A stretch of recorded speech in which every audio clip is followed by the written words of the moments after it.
Okay ka lang? Okay lang ako. Tara, uwi na tayo. Ang tagal na ng panahon, no? Nawala sila nanay at tatay. Natatandaan mo ba si Letlet? Sinong Letlet?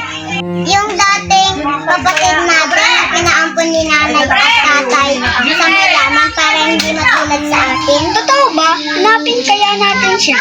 Oo nga. Paano kung magpaampon din tayo? Ano, tara? Tara!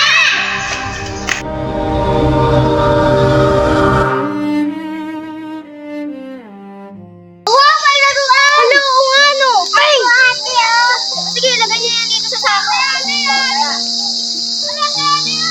May shortcut tip! Bagay sa